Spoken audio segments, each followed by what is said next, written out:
If you drive a row of piles into the sea and enclose a space with steel plates, you can make an island. The clever one will surely think of driving piles into this island and using the friction between the piles and the sand to support a huge column. You can build many rooms by sticking close to the pillars.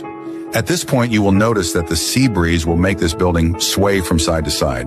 You can add diagonal braces through which forces are transferred down when subjected to crosswinds. The same principle applies when you add an exoskeleton on the other side, which deforms when subjected to sea breezes.